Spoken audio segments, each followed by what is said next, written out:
Bonjour, c'est Babacar Gaye, je suis économiste par ailleurs, je suis le directeur général du cabinet Gaye Associés Consulting. Aujourd'hui, nous allons parler donc de comment rédiger son mémoire dans le cadre des activités pédagogiques au niveau de la direction de la formation du cabinet Gaye Associés Consulting. Sans pourtant tarder, nous allons parler directement de comment rédiger ou bien comment réussir la rédaction donc, de son mémoire. Une chose qui n'est pas du tout simple parce que les étudiants ont un sérieux problème sur cela. Comment faire pour rédiger correctement son mémoire de fin de cycle? Comme vous le savez, le mémoire de fin de cycle, c'est un document scientifique que les étudiants doivent déposer pour pouvoir avoir la moyenne ou bien l'obtention de leur diplôme. Ça peut être mémoire de premier cycle ou bien même du second cycle, que ce soit la licence ou bien même le master 2. Donc, c'est un document qui est important pour l'étudiant, qui est important aussi pour le chercheur. Et ça, c'est important aussi de le souligner. Le mémoire de fin d'études, comment rédiger son mémoire de fin d'études. Et ça, c'est important. Tout d'abord, nous allons essayer de voir comment nous comptons expliquer cela. D'abord, comme vous l'avez vu, on a dit le mémoire avec point d'interrogation. Ça veut dire que est-ce que réellement il y a un seul mémoire ou bien qu'est-ce qui représente le mémoire? Qu'est-ce que c'est que le mémoire? Les éléments d'un bon mémoire. Quels sont les éléments qui montrent que vous êtes sur la bonne voie pour rédiger un bon mémoire? La rédaction du mémoire, comment rédiger son mémoire, les critères de notation, le jury, comment le jury compte vous noter, et éventuellement les différentes erreurs que les étudiants ont tendance à faire quand ils rédigent leur mémoire, et nous allons terminer par des conseils. Tout d'abord, le mémoire. Qu'est-ce que c'est que le mémoire? C'est une question qu'on se pose. Qu'est-ce que c'est que le mémoire? Il y en a deux types.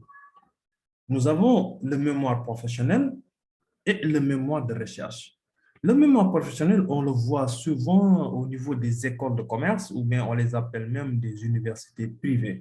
On voit la plupart des cas ce type de mémoire dans les universités privées ou bien même dans les écoles de commerce. Parce que eux sont des professionnels, raison pour laquelle on les appelle des institutions professionnelles. C'est-à-dire, la différence qu'il y a à l'université, on vous donne la source de façon globale, alors que ici la source est tellement tamisée autant pour moi, est tellement sélectionnée que vous, on vous donne que l'essentiel. Raison pour laquelle on parle de l'aspect professionnel. Les choses dont vous avez besoin, on vous donne ça tout simplement. Raison pour laquelle votre type de mémoire n'est pas la même chose avec le mémoire de recherche. Mais quand même, que ce soit mémoire de recherche ou bien même mémoire professionnelle, il y a deux choses essentielles qui les unissent. Ces deux choses essentielles sont quoi? D'abord, le problème, parce que vous voulez étudier un phénomène et vous avez posé un problème par rapport à ce phénomène-là. Mais quand on pose un problème, c'est parce que nous avons des solutions à proposer. Donc, d'abord, il y a des problèmes et il y a la solution aussi, ou bien les solutions. Donc, c'est ça qui lie les deux types de mémoire.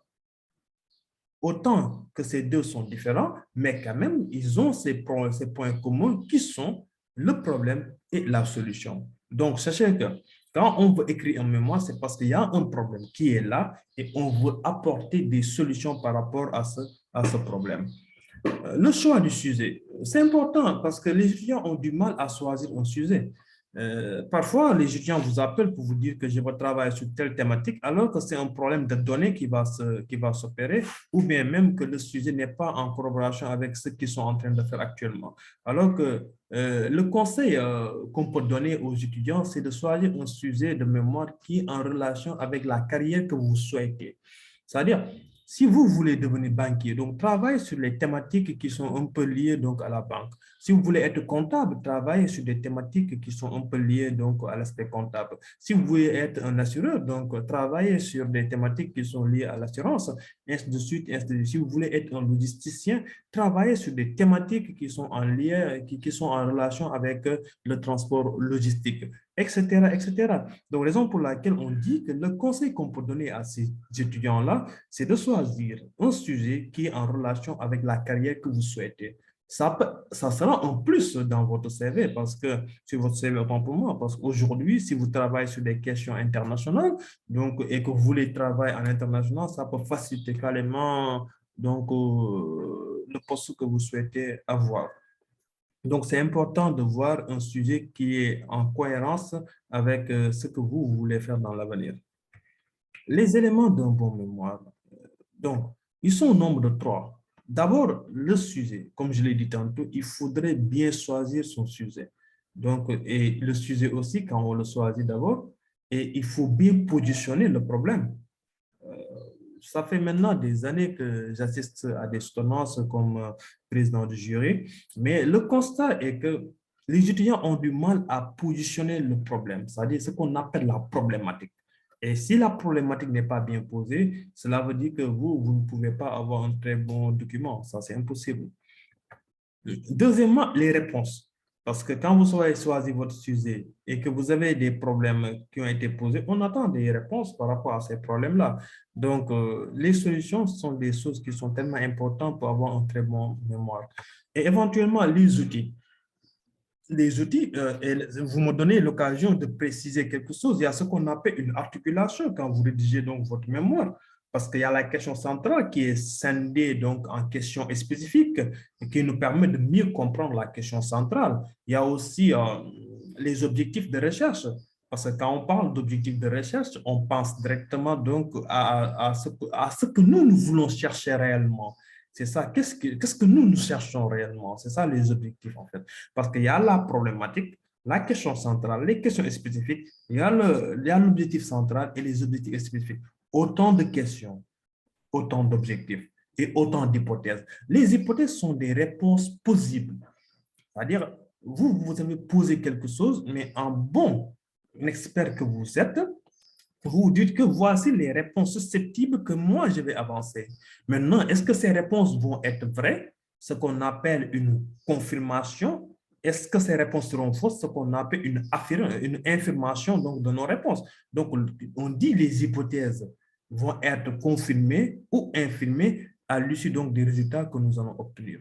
Et maintenant, pour avoir de très bons résultats, il faudrait choisir les outils ou bien les matériaux avec lesquels vous comptez travailler. La différence qui peut exister entre le mémoire professionnel et le mémoire de recherche. D'abord, pour le mémoire professionnel, il faut retenir que nous avons trois étapes, ou bien trois parties.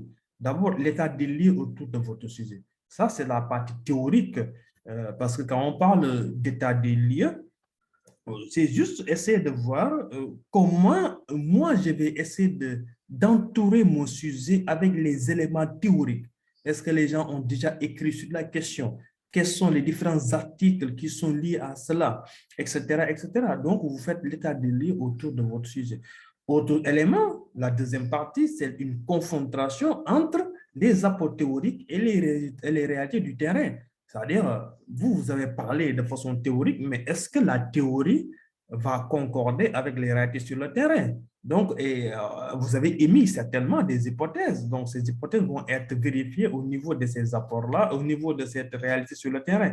Parce que la théorie, c'est la théorie, mais les réalités sur le terrain peuvent être autre chose. Et nous, ce que nous attendons de certains professionnels, c'est de voir la théorie que je viens d'énumérer au niveau de la première partie, est-ce que c'est en conformité avec les réalités que j'ai découvertes sur le terrain?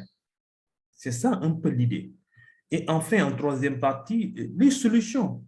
Les solutions, parce qu'on ne peut pas mener une étude sans pourtant élaborer des solutions. Et les solutions aussi, il est préférable de les faire sous forme de plan d'action, ce qu'on appelle les recommandations, etc.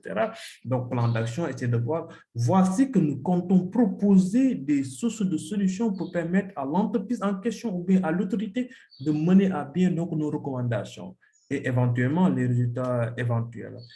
Pour ce qui est du mémoire de recherche, il est beaucoup plus théorique.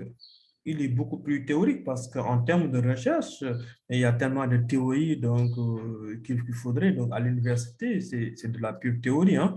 Et je pense que c'est le constat est général qu'à l'université, nous avons énormément de théories, que parfois même les étudiants donc, se posent la question, est-ce que nous avons besoin de ces théories-là pour mener à bien ce que nous voulons faire dans l'avenir? Donc, sachez que c'est beaucoup plus théorique qu'au niveau du mémoire professionnel, mais aussi ça peut différer selon cette filière que vous suivez, parce que quand j'aille à la faculté d'histoire ou un département d'histoire, est-ce que réellement, eux, ils ont ce même canevas que moi, qui est en économie ou bien qui est en statistique? Non, non, pas du tout. Est-ce que nous avons le même canevas avec ceux qui sont en droit, ceux qui font droit, etc.? Est-ce que nous avons le même canevas avec ceux qui vont faire pharmacie, etc.? Non, non. Cela a tendance à se diversifier selon le filière que vous suivez éventuellement, mais quand même retenez que ce soit le mémoire professionnel ou bien même le mémoire de recherche, il y a trois parties qu'il faudrait respecter. La rédaction. La rédaction, nous allons en parler. L'objectif de cette première vidéo, c'était juste de parler des différentes approches que nous pouvons avoir entre le mémoire professionnel et le mémoire de recherche et éventuellement parler de certains aspects du mémoire. Le Canava, nous n'avons pas encore parlé du Canava et nous allons en profiter au niveau de la rédaction. Comment rédiger son mémoire? Est-ce qu'il faut commencer par les remerciements ou bien par les dédicaces? Quelles sont les polices à respecter, les interlignes, donc, etc. Nous allons en parler. Donc, et sachez que c'est une plateforme qui est gratuite pour tout le monde, où on va essayer de partager avec vous un certain nombre de connaissances que nous jugeons nécessaires. Donc, d'ici là, portez-vous bien et nous vous invitons donc à vous abonner, à aimer, à liker et au besoin à partager cette vidéo au bénéfice du monde universitaire et de la recherche. S'il y a des choses à compléter, nous sommes ouverts au débat. L'idée centrale, c'est juste aider et de pouvoir permettre aux étudiants quand même d'avoir une idée par rapport à ce qui les attend en fin de cycle. D'ici là, portez-vous bien, on se donne rendez-vous à très bientôt pour une autre vidéo. Assalamu alaikum wa rahmatullah.